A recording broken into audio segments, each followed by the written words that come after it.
Oke, baik. Kita mulai dengan mengingat kembali tentang turunan fungsi Euler. Kalau bilangan Euler itu disimbolkan dengan E, seperti ini dia.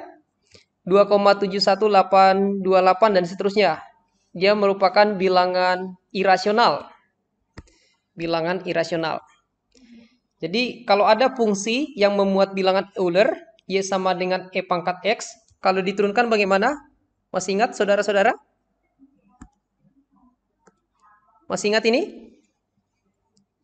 Ya, kita masih pemanasan ini sebelum masuk ke bagian inti. Masih ingat? Ya, ini termasuk fungsi yang spesial ini. Dia diturunkan, udah diturunkan dia akan tetap itu juga. Kalau Y sama dengan E pangkat X diturunkan, dia akan tetap begitu juga. Ya. Bedakan dengan fungsi yang biasa. Kalau fungsi biasa, Y sama dengan katakanlah Kx. Kalau fungsi biasa ini diturunkan, dia akan menjadi hanya K saja. Yang ini ingat kan? Ya, hidupkan aja mikrofonnya. Sampai di sini ada tanggapan? Oke. Kalau tidak ada. Ya.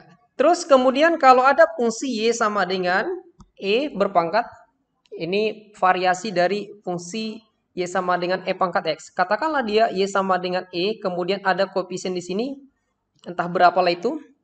Misalkan koefisien itu disimbolkan dengan K. K. Ini kalau kita turunkan, akan bagaimana? Apakah menjadi E pangkat KX? Ya, ini sudah kalian pelajari di kalkulus, jadi mengulang sebenarnya. Ini kalau diturunkan bagaimana? Johan, ada ide? Kalau Y sama dengan E pangkat KX diturunkan menjadi bagaimana?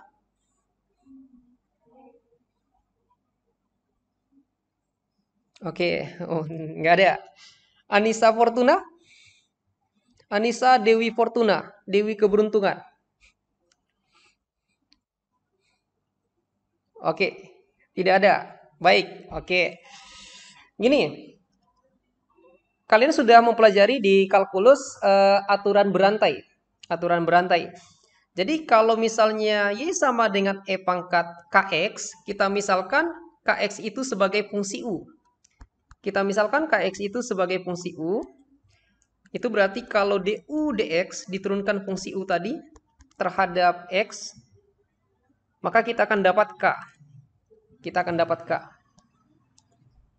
Nah,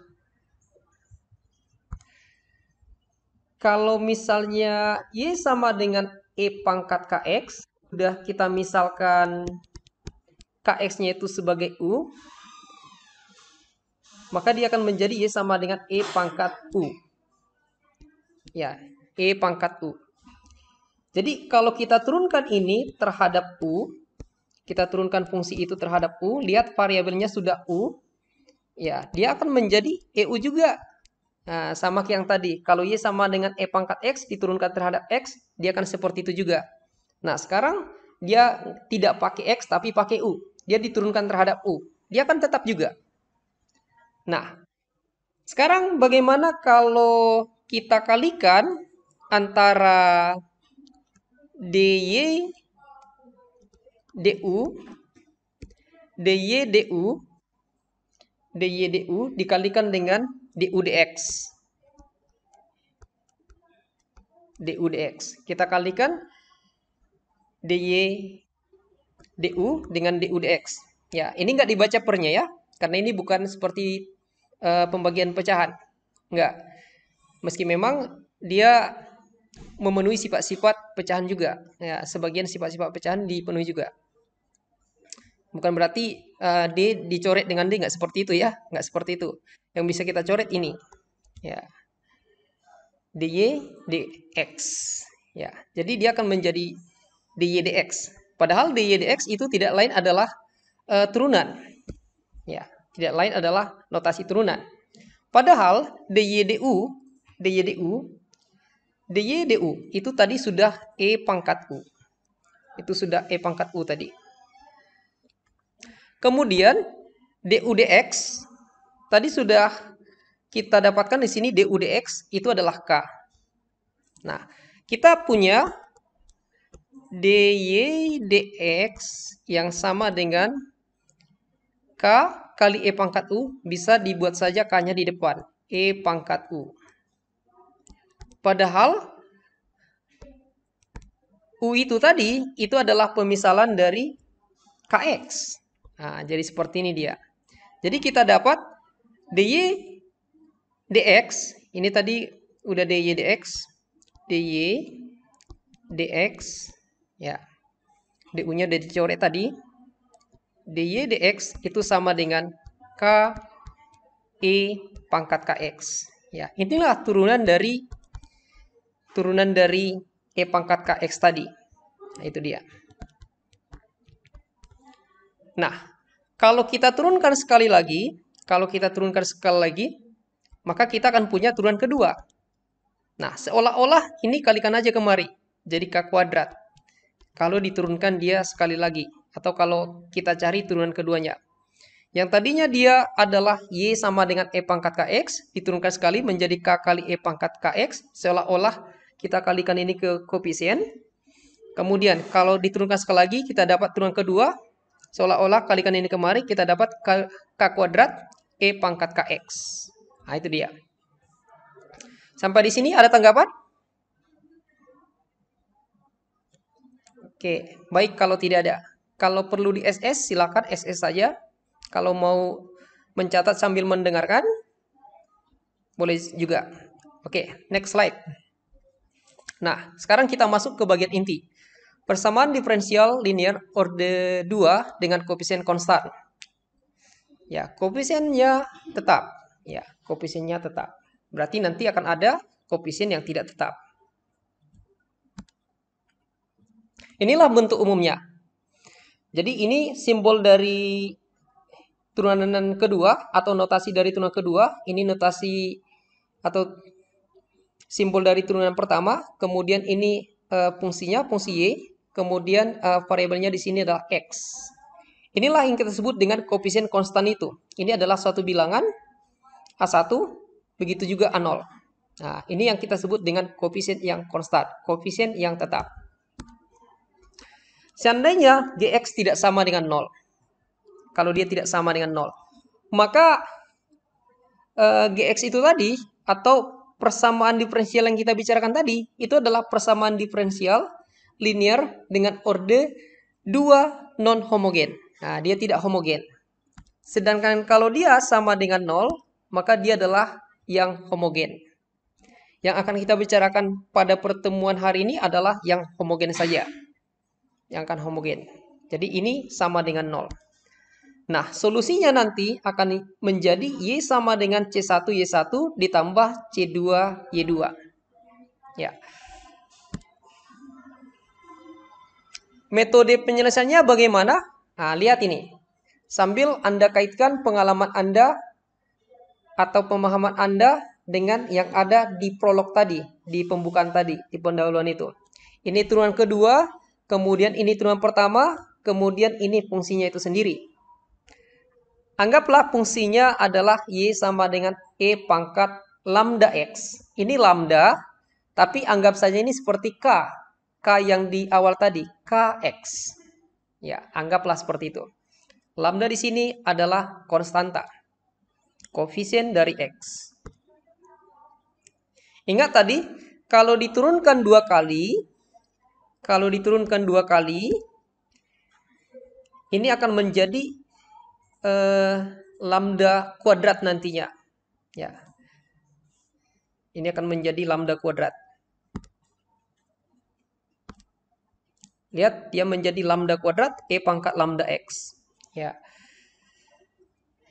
Atau dengan kata lain, kita ganti setiap Y dengan E pangkat lambda X, maka kita dapatkan persamaan seperti ini.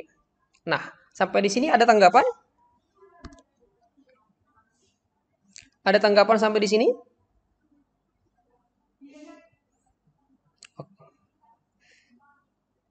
Silakan kalau ada tanggapan. Oke, tidak ada. Jelas ya? Ya. Jadi ini turunan kedua.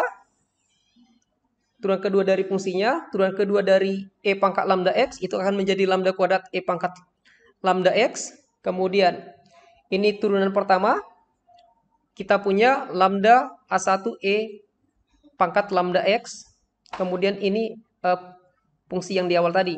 Y-nya diganti dengan E pangkat lambda X. Nah, itu dia. Jadi kita menerapkan yang ada di pembukaan tadi ke ini, ke metode penyelesaian ini. Nah, bagaimana kalau kedua ruas ini dibagi dengan E pangkat lambda X? Ini kita bagi dengan E pangkat lambda X. Ini kita bagi. Kita bagi dengan E pangkat lambda X. Ya, kedua ruas dibagi dengan E pangkat lambda X. Maka ini akan tercoret. Ya, maka ini akan tercoret.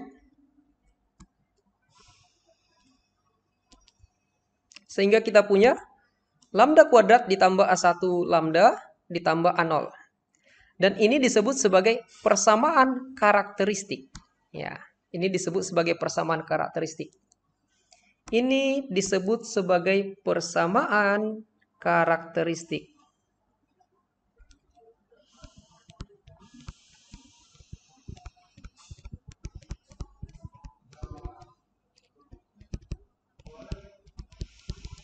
Kemudian ketika kamu lihat ini, lambda kuadrat ditambah A1 lambda ditambah A0 sama dengan 0. Apa yang ada dalam benak Anda ketika Anda memperhatikan ini? Lambda kuadrat ditambah A1 lambda ditambah A0 sama dengan 0.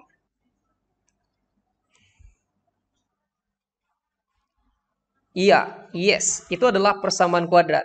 Nah, jadi kalau di SMA kita udah terbiasa dengan persamaan kuadrat, udah biasa berhadapan dengan persamaan kuadrat. Biasanya dalam bentuk umum ditulis A X kuadrat ditambah BX ditambah C sama dengan 0. Solusinya kan selalu ada dua. Kita biasanya simbolkan solusinya itu atau penyelesaiannya itu atau akar-akar dengan X1, X2. Solusinya boleh dipakai istilah akar-akar. Akar di sini bukan berarti yang gini. Nggak seperti itu. Akar di sini adalah solusi. Nah, jadi sama seperti bahasa sehari-hari, kalau dalam matematika juga kita perhatikan konteks. Ya. Jadi persamaan kuadrat. Ya. Ini seperti yang disampaikan oleh Johan tadi merupakan persamaan kuadrat. Jadi solusinya ada dua. Anggaplah lambda ini seperti X, maka solusinya ada lambda 1, ada lambda 2. Lambda 1, lambda 2. Sebagaimana di persamaan kuadrat ada X1, ada X2. Ya, kalau di persamaan kuadrat itu jenis-jenis akarnya bisa dikelompokkan seperti ini. Ada real dan berbeda, kemudian ada real dan kembar atau real dan sama, kemudian ada juga yang imajiner. Nah, di awal tadi kita sudah membicarakan tentang solusi. Kita sudah membicarakan solusi. Solusinya tadi adalah Y sama dengan C1 Y1 ditambah C2 Y2. Itu tadi solusinya.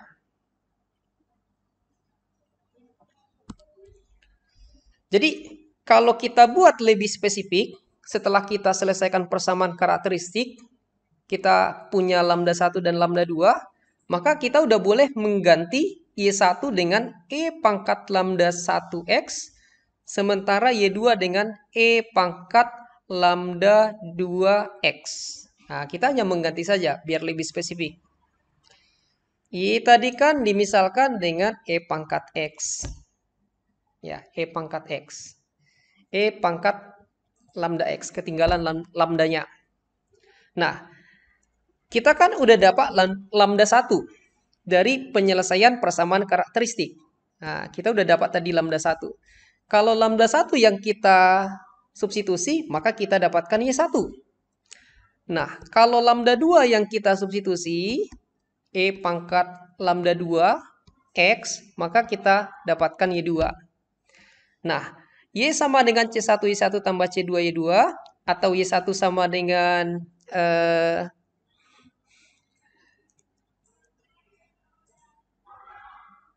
E pangkat lambda 1X, kemudian Y2 sama dengan E pangkat lambda 2X, ini kalau kita substitusi maka akan kita dapatkan bentuk seperti ini. Ya, kemudian di real dan kembar kita akan mendapatkan ini. Ya. Perhatikan kalau kita substitusi, kalau akar-akarnya real dan berbeda, akar pertama tidak sama dengan akar kedua, setelah disubstitusi dia akan menjadi seperti ini. Nah, ini disebut sebagai solusi umum ya. Terus kalau dia memiliki akar yang sama, kembar dia, seperti ini, C1 E pangkat lambda X ditambah C2 X E pangkat lambda X. Lihat, E pangkat lambda X-nya sama. Nah, ini menunjukkan kalau dia kembar. Tapi lihat, ada lagi di sini X. Ya, ada lagi di sini X. Ya. Sebenarnya penurunan rumusnya ada, berasal dari sini juga. Ya, tapi sekarang kita cukup menerapkannya saja. Cukup menerapkan saja nanti. Ya. Kalau dia berbeda seperti ini, sedangkan kalau dia kembar atau sama, gini dia. Sama pangkat dari E-nya. Sama-sama lambda X. Misalkan tadi lambda 1 dan lambda 2 sebagai lambda. Nah, kalau dia memiliki akar-akar yang merupakan akar-akar imajiner, berarti urusannya udah ke bilangan kompleks. Ini adalah simbol bilangan kompleks. Nah, ini semester 4, jadi belum belajar analisis variabel kompleks. Ya, tapi bentuknya tidak begitu aneh kok. Ya, di SMA pun udah disinggung notasi yang seperti ini. A plus min BI itu adalah bilangan imajiner. I itu adalah bilangan imajiner. Itu simbol dari akar negatif 1. Kalau kita berbicara di konteks real, akar negatif 1 itu tidak terdefinisi. Ya, kalau kita membicara di bilangan real. Di bilangan real. Tapi kalau di kompleks, akar negatif 1 itu terdefinisi. Berapa? Ya I. Nah, itu dia. Nah, sampai di sini ada tanggapan? Silakan. Oke, kalau tidak ada, kita lanjut. Kita udah masuk ke contoh soal. Contoh soal yang pertama. Ada persamaan diferensial orde 2. Y double aksen ditambah Y aksen dikurang 2Y sama dengan 0. Ya, kita perhatikan koefisiennya di sini konstan. Berarti dia adalah persamaan diferensial orde 2 dengan variabel konstan. Dia juga sama dengan 0. Berarti dia homogen. Jadi kalau lengkap kita sebut persamaan diferensial ini adalah persamaan diferensial berorde 2 dengan koefisien konstan dan dia juga homogen. Nah, itu dia, homogen. Kemudian perhatikan ada diketahui informasi lain. Ada diketahui informasi lain. Ini, Y0 sama dengan 4. Y aksen 0 sama dengan negatif 5. Ini disebut sebagai nilai awal. Ini disebut sebagai nilai awal atau syarat awal atau kondisi awal. Ya. Apa maksudnya ini? Ketika X-nya 0, ya, sorry ini jadi mirip Udia. Ketika X-nya sama dengan 0, maka nilainya akan 4. Ketika X-nya sama dengan 0, di turunan pertama, maka dia akan memberikan negatif 5. Nah, itu maksudnya. Kemudian, kalau kita selesaikan, kita tentukan dulu persamaan karakteristiknya. Hubungkan dengan slide yang tadi kita bicarakan. Ya, kita membuat persamaan karakteristiknya dalam bentuk lambda. Ya, ketika Y sama dengan E pangkat lambda X, maka kita akan mendapatkan persamaan karakteristik menjadi seperti ini. Lambda kuadrat ditambah lambda dikurang 2 sama dengan 0. Y-nya tidak ada lagi. Kemudian Y aksen jadi lambda. Kenapa lambda, Pak? Ya, karena ini koefisiennya 1. Ya, jadi dia langsung hanya lambda saja, nggak pakai bilangan lain. Kemudian ini Y double aksen lambda kuadrat. Inilah persamaan karakteristiknya. Artinya kalau di sini 5 Y aksen, maka ini akan menjadi 5 lambda. Jelas ya? Oke. Sama seperti misalkan persamaan kuadrat yang biasa. Kita akan memfaktorkan, kan begitu. Ya, kita faktorkan, ini akan menjadi lambda ditambah 2 dikali lambda dikurang 1 sama dengan 0. Ya. Itu hasil pemfaktorannya, maka kita akan punya lambda sama dengan negatif 2 dan lambda sama dengan 1. Bebas saja mana lambda pertama dan mana lambda kedua.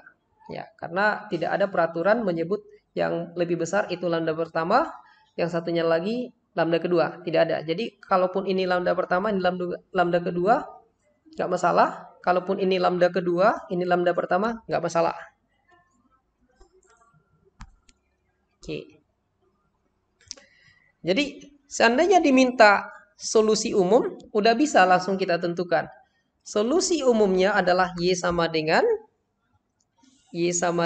masuk C1, masuk E pangkat lambda 1.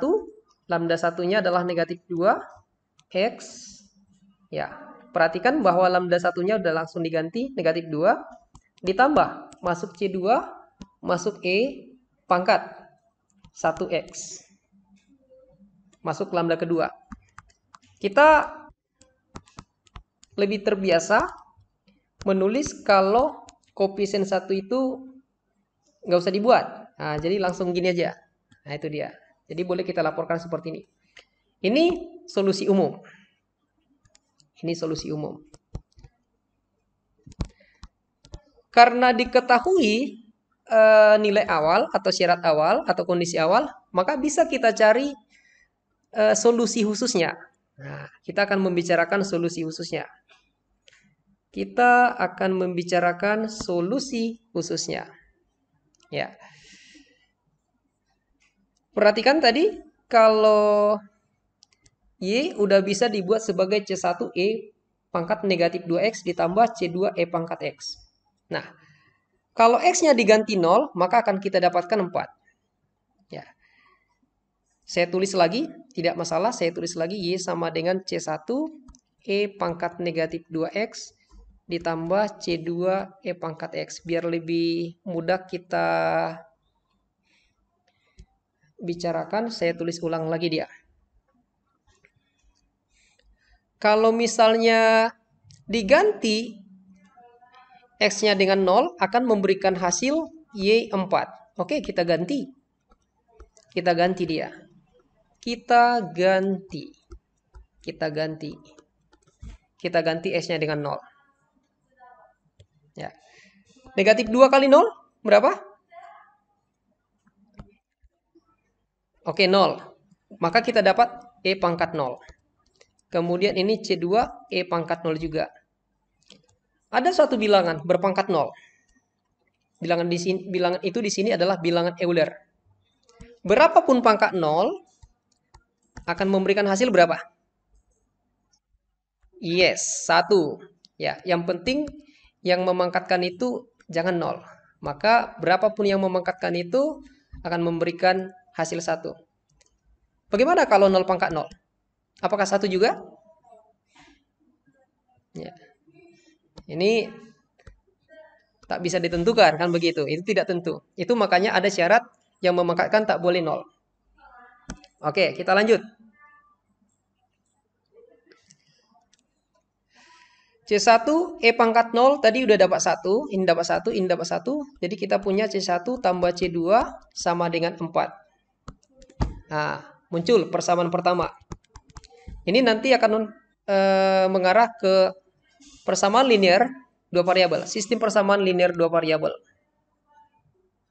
Nah, kalau misalnya kita turunkan sekali ini, maka ini seolah-olah kalikan koefisiennya, kita akan dapat negatif 2C E pangkat negatif 2X ditambah 1, ini koefisiennya 1 kali C2 E pangkat X. Ya, dia akan menjadi seperti itu. Nah, kita masukkan informasi yang ini. Ketika X-nya 0, ketika X-nya 0, maka dia akan memberikan nilai negatif 5.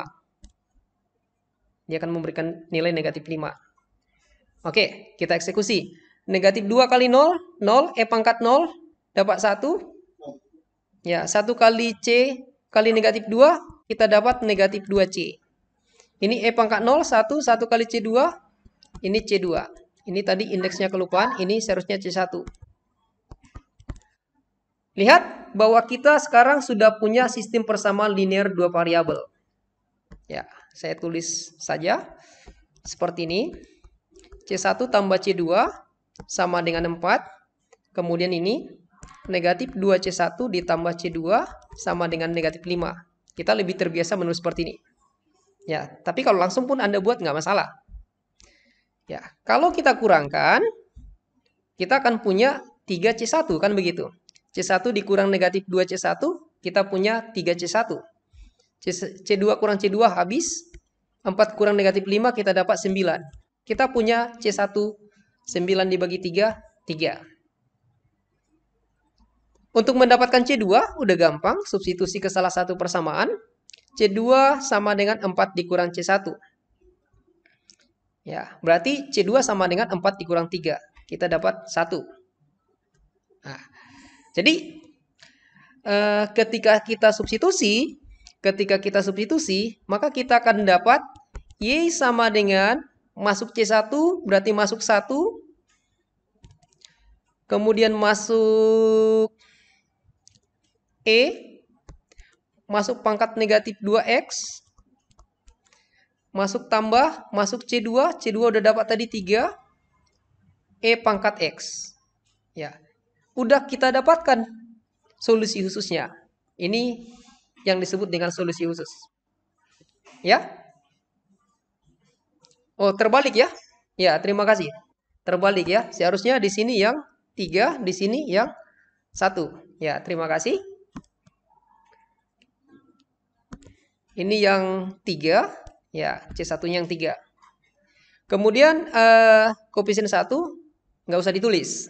Ya, nggak usah ditulis. Inilah yang kita sebut dengan solusi khusus. Ya. Oke, sampai di sini ada tanggapan? Oke, tidak ada. Tolong SS karena saya akan menghapus ini supaya kita ada tempat misalkan contoh yang kedua. Silakan SS.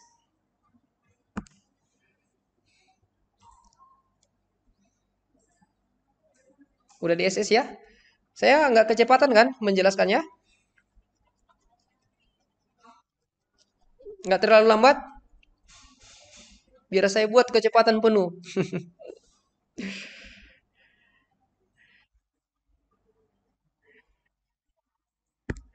Oke, kita lanjut yuk. Kita lanjut ke contoh soal yang kedua. Ini persamaan karakteristiknya bagaimana? Lambda kuadrat, lihat yang pakai Y itu jadi konstanta biasa.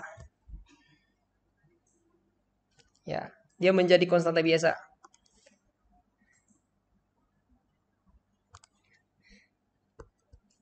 Oke, kalau ini difaktorkan bagaimana? Ayo, bagaimana memfaktorkan ini? Oke, akar 5. Apakah hanya satu solusinya, cuma akar 5? Yes, plus minus akar 5. Ya, ini bisa kita buat jadi lambda kuadrat sama dengan 5. Lambda sama dengan plus minus atau positif negatif 5. Positif negatif 5. Lambda 1, 5. Lambda 2, negatif 5.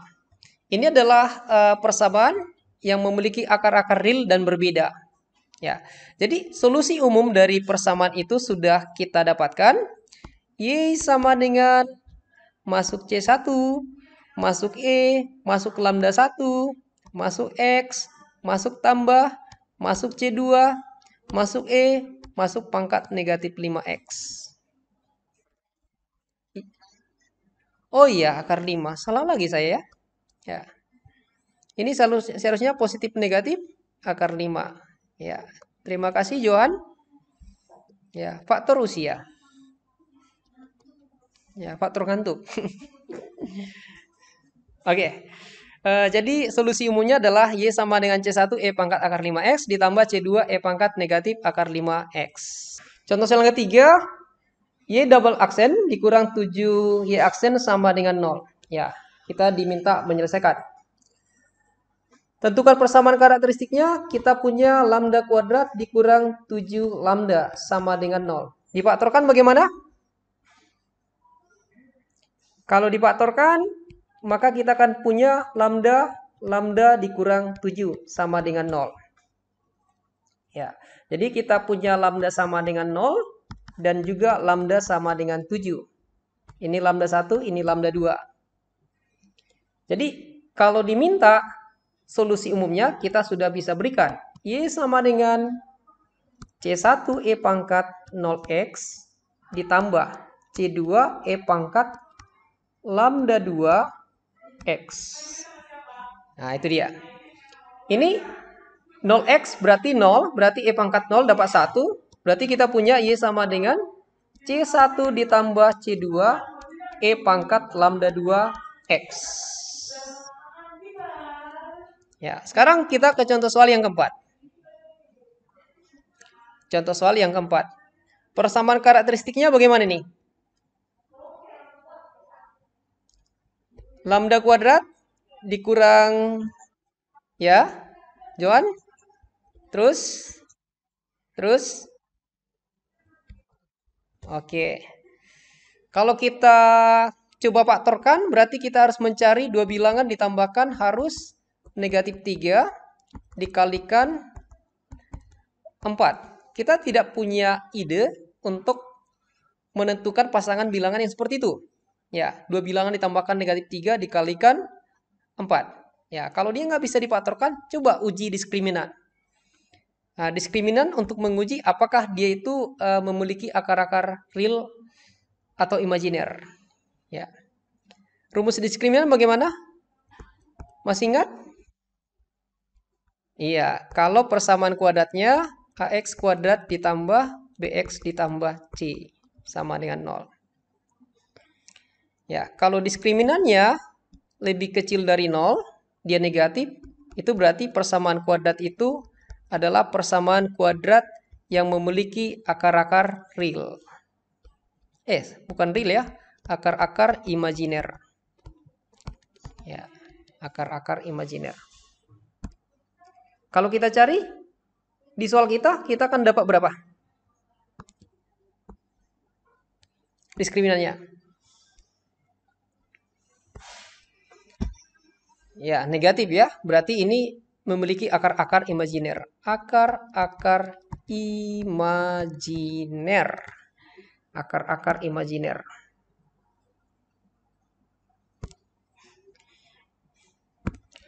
Oke. Kita selesaikan dia dengan rumus ABC. Ya. Lambda 12. Kalau rumus ABC X12. Tapi karena variabelnya di sini adalah lambda, kita buat lambda 12. Ya, kalau rumus ABC masih ingat? Ya. X12 sama dengan apa? Min B akar dari B kuadrat dikurang 4AC per 2A. Kalau persamaan kuadratnya berbentuk umum, AX kuadrat ditambah BX ditambah C sama dengan 0. B itu apa? Koefisien dari X. A itu apa? Koefisien dari X kuadrat. C itu apa? Konstanta. Kalau kita terapkan ke soal kita akan dapat negatif 3 tambah kurang, masuk koefisien lambda yang di tengah itu negatif 3 kuadrat, dikurang 4 AC. A-nya koefisien dari lambda kuadrat dapat 1, kemudian ini 4. 2A, 2 kali suku pertama, 2 kali koefisien suku pertama. Kita dapat lambda 12 sama dengan 3 tambah kurang 9 dikurang 16. Berapa 9 dikurang 16? Oke, min 7. Jadi ini boleh kita buat menjadi 3 tambah kurang negatif 7 per 2. Kita akan lebih sering menuliskan akar negatif 7 ini sebagai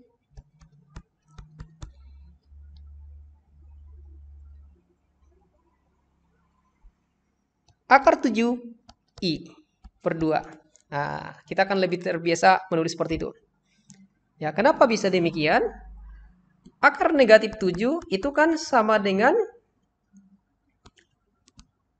akar 7 dikali dengan akar negatif 1. Akar 7, ya akar 7 aja. Akar negatif 1 di bilangan kompleks itu adalah I. Itu adalah I, jadi kita dapat akar 7i. Kita dapat akar 7i. Nah, itu dia. Itulah alasan kenapa dia menjadi 3 plus min akar 7i per 2. Jadi, kalau kita tentukan solusi umumnya adalah Y sama dengan masuk C1, masuk E, masuk lambda pertama, ambil yang tambah. Kalau yang kurang pun duluan nggak masalah. Kemudian I, mereka per 2. Kemudian ditambah C2, kemudian E, pangkat ambil yang kurangnya, akar 7I per 2. Nah, itulah dia kalau persamaan diferensial yang memiliki akar-akar dari persamaan karakteristiknya berbentuk imajiner. Ya, dia berbentuk kompleks. Ada tanggapan sampai di sini?